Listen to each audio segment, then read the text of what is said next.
So again, Hadar Adnan's case is just one of many. His hunger strike calling attention to a larger problem of people being arrested and held without charge or trial, with no opportunity to defend themselves. Now, there is a growing movement with various efforts to protest administrative detention. This was something that, again, was not brought up over the weekend at AIPAC and has not been widely dealt with or publicly discussed against prominent Israeli leaders. So we felt like we should talk about it here. And joining me now for more from London is human rights advocate Ken O'Keefe. Hey there, Ken. Let's start with this. I mean, this practice goes far beyond what is permitted by the Fourth Geneva Convention, and yet there are reportedly at least 300 cases of it.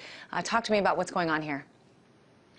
Well, it's as if we're living in medieval times now, isn't it? I mean, there is no due process of law in Israel.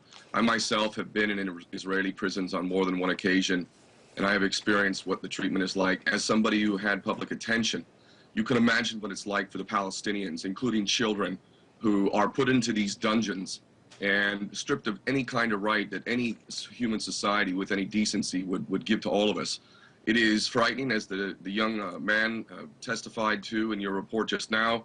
I have met dozens and dozens and dozens and dozens of leaders in Palestine who have been imprisoned. Every single one of them have been tortured while they're in prison. It is as grotesque as it gets.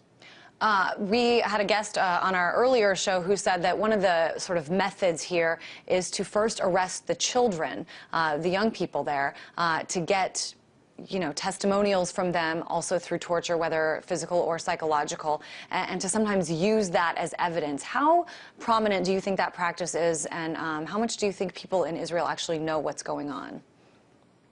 Well, I think the American people are as stupid as the Israeli people, both heavily indoctrinated societies. Most people in the West are obviously not doing enough to stop their governments from being complicit with Israel. I find it reprehensible that we as people don't recognize that these people are our brothers and sisters. We should be treating them as such and doing everything we can for them as we would our own brothers and sisters. And despite this reality, instead what we do is allow our criminal governments in Europe, America, to sit there and pay out some lip service every now and then, but give Israel all the support it needs in the form of arms, in the form of financial support, political support, UN resolutions being vetoed. Everything that we can do as a society that claims to be civilized, we're not doing. Our governments are just as criminal as Israel, and this will continue to go on as long as we think of these people as less than our fellow human beings. And when you talk about some of the legal arguments being used here, at least from what I understand, part of this practice does fall within the law to not disclose evidence against prisoners. They often say that the evidence that they have, the prosecuting attorneys, that it comes from Palestinian collaborators whose lives could be endangered if the evidence were disclosed. Of course, that means the person in custody often can't extend himself. To what extent do you think that the people using these practices have been held accountable, or does it just go on in just about every case? It just goes on. It's a matter of course. And, apartheid, South Africa was just slightly more honest about it.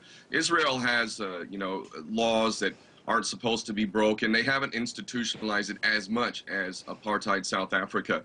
Every law, however, that might be there to actually protect the Palestinians doesn't matter, because the Palestinians, in the eyes of the power structure within Israel, are subhuman. In fact, many dogs would be treated better than the Palestinians are treated on a daily basis. That is just a fact. As far as secret evidence and whatnot as well, again, I've been in Israeli jail on 2 different occasions. I've been beaten while in jail. I've had secret testimony used to deport me as a, quote, security threat from Israel. So it's been done to me personally.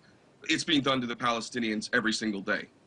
What do you think, Ken? I mean, this case of Hadar Adnan has certainly gotten a lot more people talking about it. If you look on Twitter and Facebook, more people, certainly than even a week or 2 ago, are talking about this, know about this.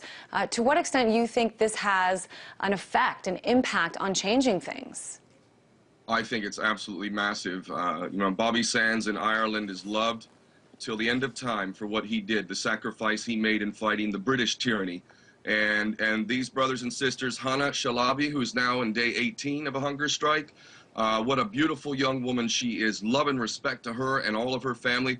And as much as I don't want to see any of my brothers and sisters dying, I think it would be well for them to all go en masse on hunger strikes. And if it needs to happen, that many more die, then guaranteed there will be that many more people around the world who will see what Israel really is, a truly rogue state that is threatening the safety and security of all people on this planet, not just the Palestinians, raver saddling with Iran, tempting a third world war and potential nuclear Armageddon. This is the state of Israel.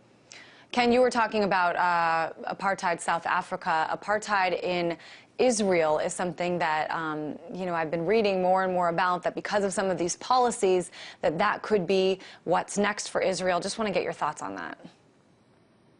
You know, it is just, if you listen to Nelson Mandela, if you listen to Bishop Desmond Tutu, if you listen to what they say that it's even worse. Israeli apartheid is even worse. And I believe that's definitely true. And you could have hardly treated the people of the black South Africans any worse than the white racist apartheid regime. Again, I think, Palestine is a microcosm of the world. It really is. The way of Palestine is the way of the world. We have allowed the Israeli state to treat the people of Palestine as if they were dogs for decades. And if we continue to allow this to happen, then shame on us all. And I reckon, now with the passage of NDAA in America, I hope Americans get to rot away in dungeons indefinitely, just like the Palestinians, just like the Afghanis, just like the Iraqis.